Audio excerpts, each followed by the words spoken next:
Shalom jemaat Tuhan, sekitar akhir bulan Desember tahun 2014, kejadian tidak terlupakan oleh keluarga kami.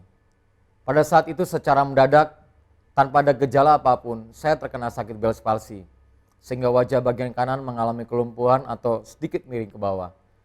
Di saat kondisi harus beristirahat total dari segala aktivitas dan perlu pengobatan, tanpa disadari dan tiba-tiba, 2 hari kemudian sekitar jam 3 pagi, anak saya yang kedua sakit, maaf kata, diare dan mual berulang-ulang. Di saat kepanikan seperti itu, akhirnya saya dan istri saya memutuskan untuk membawa anak kami ke rumah sakit. Bersamaan juga istri saya sakit sehingga dia pun tidak sanggup untuk menyetir mobil. Akhirnya kami memutuskan saya yang harus mengantarkan dan bawa mobil tersebut. Dalam kondisi yang sedang sakit dan vertigo saat itu, dengan terpaksa saya harus mengendarai mobil untuk mengantarkan anak saya ke rumah sakit. Dan jaraknya tidak pendek, kurang lebih sekitar 16 km dari rumah kami ke rumah sakit. Setelah tiba di rumah sakit, kami berkonsultasi dan dokter memutuskan bahwa anak kami harus menginap di rumah sakit.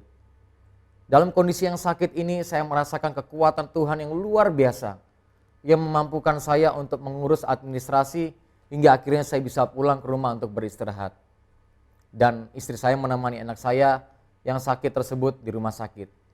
Saya pulang di rumah untuk beristirahat, tetapi tanpa diduga-duga, keesokan harinya hanya berselang sehari, sekitar jam 4 pagi juga, giliran anak saya yang pertama yang sakit. Kembali dia sakit diare dan mual-mual yang berulang-ulang. Dan akhirnya saya memutuskan, sekalipun saya dalam kondisi sakit dan vertigo saat itu, dan tidak ada siapa lagi saya minta pertolongan, saya harus mengantarkan anak saya ke rumah sakit, menyetir mobil dengan jarak yang sama 16 km ke rumah sakit yang sama. Dan setelah dokter memeriksanya, akhirnya anak saya yang pertama pun harus menginap di rumah sakit. Setelah perawatan kurang lebih seminggu anak kami di rumah sakit, kami menyadari bahwa tanpa kekuatan Tuhan saya tidak bisa mampu untuk melalui itu semuanya. Saya teringat Bapak Ibu sekalian, saudara-saudara, dalam 1 Korintus 10 ayat yang ke-13 mengatakan, pencobaan-pencobaan yang kamu alami ialah pencobaan-pencobaan biasa yang tidak melebihi kekuatan manusia. Sebab Allah setia dan karena itu Ia tidak akan membiarkan kamu dicobai melampaui kekuatanmu. Pada waktu kamu dicobai, Ia akan memberikan kepadamu jalan keluar sehingga kamu dapat menanggungnya. Ketika mengingat kembali kejadian itu, saya menyadari bahwa tidak ada kekuatan yang bisa diandalkan selain kekuatan Tuhan yang memberikan kemampuan kepada kami sekeluarga untuk menjalaninya. Pada poin yang pertama ini, saya ingin menyampaikan Bapak Ibu sekalian, ketika kita mengalami pencobaan, ingat, Tuhan senantiasa memberikan kekuatan dan jalan keluar untuk dapat menanggungnya.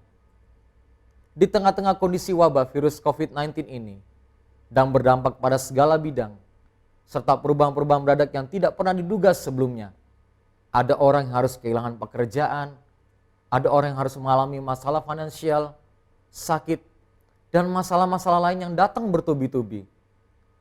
Bapak Ibu sekalian, yang terpenting, janganlah hilang pengharapan kita di dalam Tuhan. Tuhan berjanji akan memberikan kekuatan untuk menjalani cobaan ini.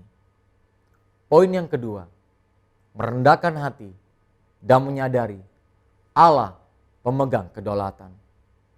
Di saat keluarga kami mengalami musibah itu, ada banyak pertanyaan dalam diri saya yang tidak saya temukan jawabannya.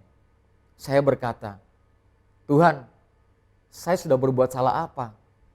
Saya melayani, hidup keluarga kami baik-baik saja, tetapi mengapa harus terjadi secara beruntun? Dan ada juga pertanyaan cukup menggelitik. Saya berkata, Tuhan, kalau masalah datang jangan sekaligus. Lebih baik satu selesai, baru datang masalah yang lainnya. Melihat kembali kisah yang dialami Ayub. Dalam waktu bersamaan harus kehilangan harta benda. Bahkan kehilangan anaknya. Dan juga ditinggalkan oleh istrinya. Betapa berat cobaan yang dialami Ayub.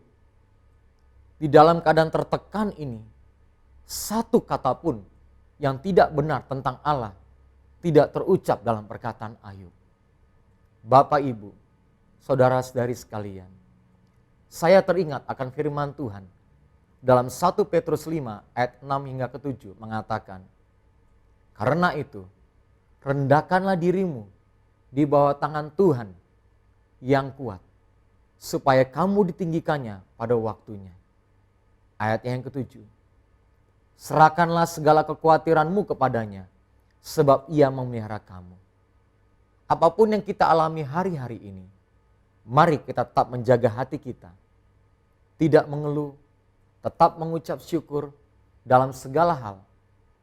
Dan apa yang kita takutkan atau khawatirkan, mari kita datang di hadapan Tuhan. Kita naikkan di dalam doa-doa kita, serta menyadari Allah memelihara dan tetap memegang kendali atas kehidupan orang percaya. Tuhan Yesus memberkati.